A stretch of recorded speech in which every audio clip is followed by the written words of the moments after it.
Hello guys, welcome back to our channel Prep and Learn. So we are back with the new topic National Commission for SCs and constitutional bodies की series में हमने 5 lecture already complete कर लिया है, जिसके अंदर हमने election commission, UPSC, SPSC, finance commission and GST council ये 5 चैप्टर कंप्लीट कर लिया है। नेक्स्ट जो हमारा चैप्टर है ये वो है नेशनल कमीशन फॉर एससी, तो ये हम आज कवर करने वाले हैं। तो चलिए शुरू करते हैं। और अगर आपने वीडियोस नहीं देखी है तो डिस्क्रिप्शन बॉक्स में उसकी लिंक दी गई है, आप वहाँ से सारे वीडियोस देख सकते हो कॉन्स्टिट्यूशनल बॉडीज़ की। तो शुरू करते हैं। देखिए, ये जो बॉडी है वो कॉन्स्टिट्यूशन के आर्टिकल 338 के अंदर दी गई है।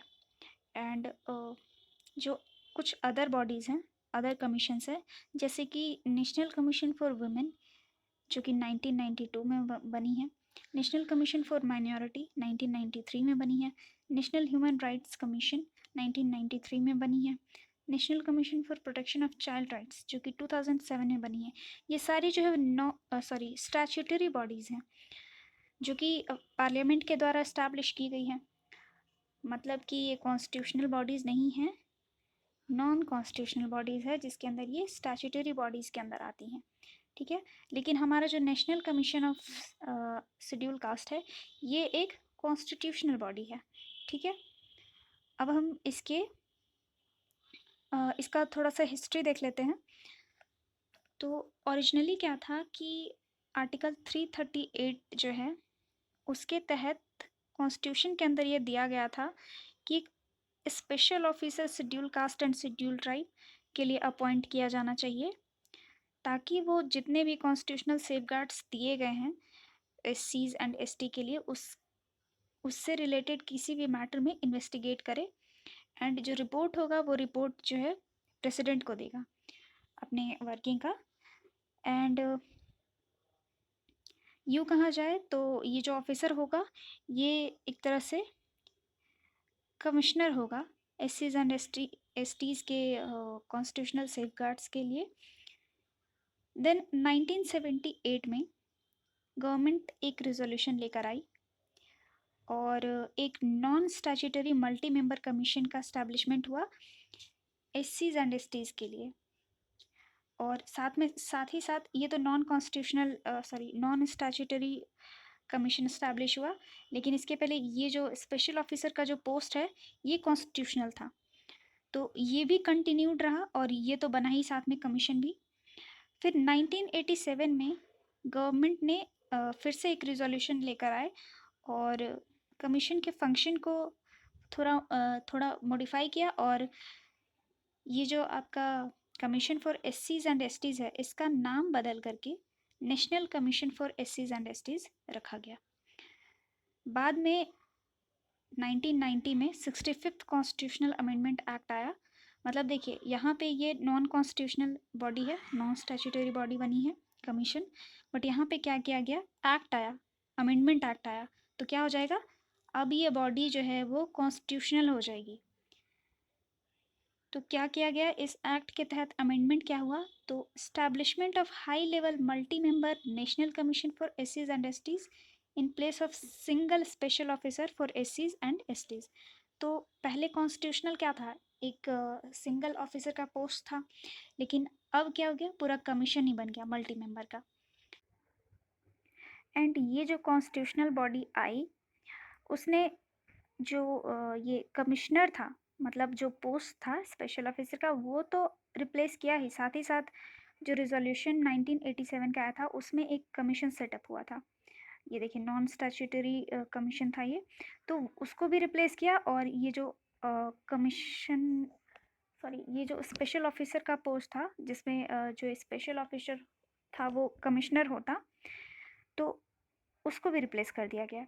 देन अगेन 2003 में 89th कॉन्स्टिट्यूशनल अमेंडमेंट एक्ट आया। इसके तहत क्या अमेंड हुआ, तो पहले क्या था कि नेशनल कमीशन फॉर एससीज एंड एसटीज, दोनों के लिए ये कमीशन था, एससीज के लिए भी और एसटीज के लिए भी। अब ये दोनों बॉडीज सेपरेट हो गई 89th कॉन्स्टिट्यूशनल अमेंडमेंट एक्ट के तहत।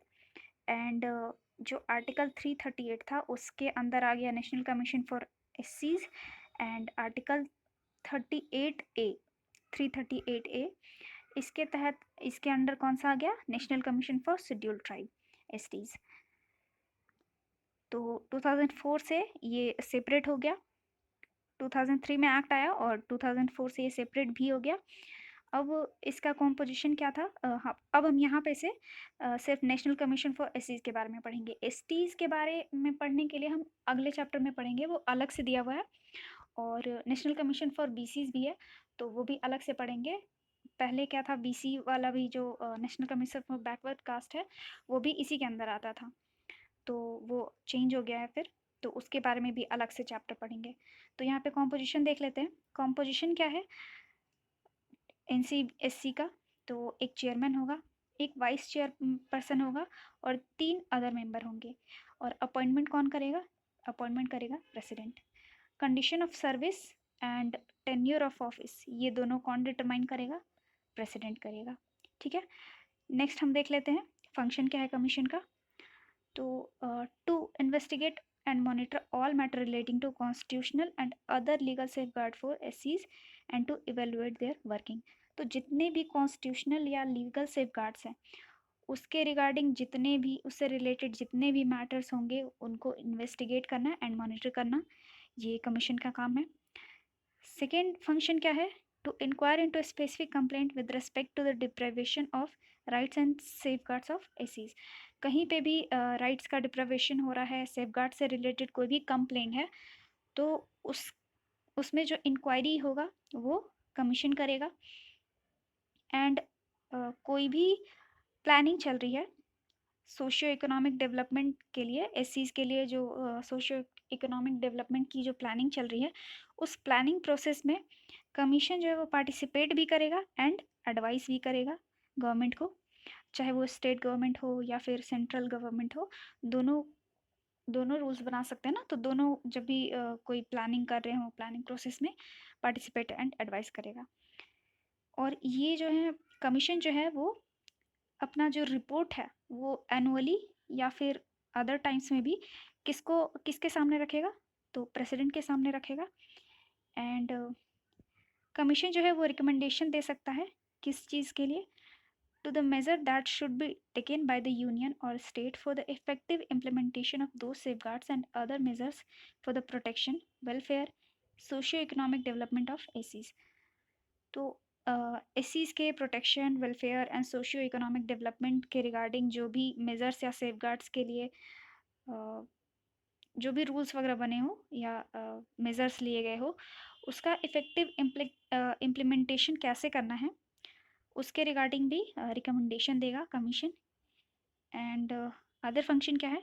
To discharge such other function in relation to protection, protection से रिलेटेड किसी भी अदर फंक्शन में, वेलफेयर से रिलेटेड या फिर डेवलपमेंट एंड एडवांसमेंट ऑफ एसीज। और ये स्पेसिफाई कौन करेगा? प्रेसिडेंट करेगा कि इसके रिगार्डिंग आपको फंक्शन करना है, मतलब ये एडवाइस करेगा प्रेसिडेंट कि आपको कमीशन को ये मैटर देखना है, तो उन सब मैटर में ये काम करेगा। नेक्स्ट हम देख लेते हैं कि रिपोर्ट जो है कमीशन का, जैसे हमने पहले ही एक बार देख लिया कि रिपोर्ट जो है कमीशन वो प्रेसिडेंट को देता है, एनुअल रिपोर्ट और अदर रिपोर्ट्स भी, तो यहाँ पे भी सेम चीज़ दिया है। ठीक है, किसको रिपोर्ट देगा वो?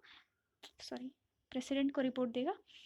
एंड ये जो रिपोर्ट है वो प्रेसिडेंट पार्लियामेंट के सामने रखेगा, दोनों हाउसेस के सामने, मेमोरेंडम के साथ में। ये मेमोरेंडम किस चीज़ का होगा?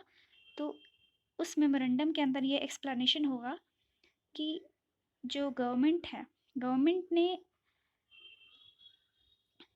जो भी रिकमेंडेशन कमीशन ने दिए, उनमें से जो एक्सेप्ट नहीं किया गया उसका रीज़न देगा इस मेमोरेंडम में एक्सप्लेन करते हुए। ठीक है, नेक्स्ट क्या कहता है कि president also forward any report of the commission pertaining to the state government.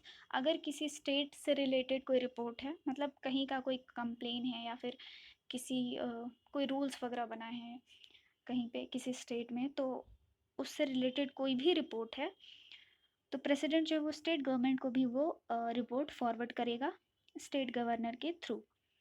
And ये जो गवर्नर है वो फिर इस रिपोर्ट को स्टेट लेजिस्लेचर के सामने रखेगा, साथ ही साथ एक मेमोरेंडम एक्सप्लेन करता हुआ। क्या एक्सप्लेन करेगा ये memorandum? Reason for non acceptance of any such recommendation given by commission. ठीक है, नेक्स्ट हमें क्या पढ़ना है, तो पावर क्या है कमीशन का, तो देख लेते हैं। जो भी इसका प्रोसीजर होगा फंक्शन करने का कमीशन का, वो उसका रेगुलेशन का पावर किसके पास है, कमीशन के पास ही है। मतलब कमीशन किस तरह से काम करेगा वो चीज़ जो है वो कमीशन खुद डिसाइड करेगा। And the commission while investigating any matter or inquiring into any complaint has all the powers of civil court। किसी भी मैटर में इन्वेस्टिगेट करते टाइम या इंक्वायरी करते टाइम, मतलब जो भी एसीज के ये से रिलेटेड हो, तो उसके पास सिविल कोर्ट का सारा पावर होगा कमीशन के पास। किस किस चीज़ में, तो summoning and enforcing the attendance of person in any part of India, examining him on oath. ठीक है, तो ये जो सिविल कोर्ट की तरह एक्ट करेगा, तो कमीशन जो है वो किसी भी पर्सन को वहाँ पे अपने पास बुला सकता है इंडिया के किसी भी पार्ट से। एंड जैसे कोर्ट्स वगैरह में हम देखते हैं कि वो ओथ दिलाया जाता है, गीता पे हाथ रख के कसम खाती हूँ कि मैं जो भी बोलूँगी सच बोलूँगी, सच के सिवा कुछ भी नहीं बोलूँगी, है ना। तो वैसे ही ओथ लिया जाता है, तो ओथ के थ्रू ये एग्जामिन भी किया जाएगा। And requiring the discovery and production of any document, कोई भी डॉक्यूमेंट डिमांड कर सकता है कमीशन। एंड एफिडेविट के थ्रू एविडेंसेस रिसीव कर सकता है। किसी कोर्ट या ऑफिस से पब्लिक पब्लिक रिकॉर्ड को भी डिमांड कर सकता है। And issuing summons for the examination of witness and documents. ठीक है, एनी अदर मैटर, जो भी प्रेसिडेंट कोई मैटर जो है कमीशन के पास भेजता है, तो उसके लिए भी ये सिविल कोर्ट की तरह काम करेगा। अब नेक्स्ट एक चीज़ जो आपको याद रखनी है वो क्या है, सेंट्रल गवर्नमेंट हो या स्टेट गवर्नमेंट हो, दोनों को कमीशन से कंसल्ट करना पड़ेगा अगर कोई ऐसी पॉलिसी बन रही है जो एससीज को अफेक्ट करती हो, तो दोनों गवर्नमेंट जो है वो कमीशन से कंसल्ट करेंगे।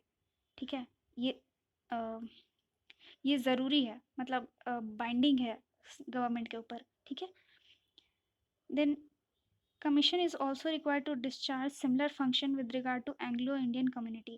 एंग्लो इंडियन कम्युनिटी के लिए भी सेम फंक्शन करता है कमीशन। ये नेशनल कमीशन फॉर एससीज ही एंग्लो एंग्लो इंडियन कम्युनिटी के लिए भी सिमिलर फंक्शन डिस्चार्ज करता है। जैसे कि कोई भी हमने क्या देखा कि नेशनल कमीशन फॉर एससीज जो है वो किसी भी कॉन्स्टिट्यूशनल या अदर लीगल सेफ गार्ड्स के रिलेटेड मैटर्स हैं उसको इन्वेस्टिगेट करता है इस चीज़ के लिए, तो एंग्लो इंडियन कम्युनिटी के लिए भी सेम काम करेगा। अब एक फैक्ट वाली बात जो कि करंट न्यूज़ से रिलेटेड है, तो आपको ये बात तो बिल्कुल ही याद रखना है और पूछा भी जा सकता है आने वाले एग्जाम्स में। Till 2018, Commission was also required to discharge similar function with regard to other backward classes। तो अभी हमने क्या देखा कि इस चीज़ के लिए ये परफॉर्म करता है NCSC, and Anglo Indian community के लिए भी सेम परफॉर्म करता है। 2018 तक ओबीसी के लिए भी करता था, लेकिन 2018 में 102nd अमेंडमेंट एक्ट आया और एक अलग ही कमीशन बन गया ओबीसी के लिए, तो वो हम आगे चैप्टर में पढ़ लेंगे। ठीक है, तो आपका चैप्टर ये कंप्लीट होता है और ये जो पावर्स है और फंक्शंस है ये सिमिलर होंगे एससीज एसटी एंड ओबीसीज के लिए, दोनों के मतलब तीनों के लिए। तो आगे हम लोग फिर से इसको रिवाइज करने वाले हैं। एंड अगर आपको वीडियो अच्छी लगती है तो प्लीज़ लाइक करें, शेयर करें एंड सब्सक्राइब करें। Thank you and have a nice day.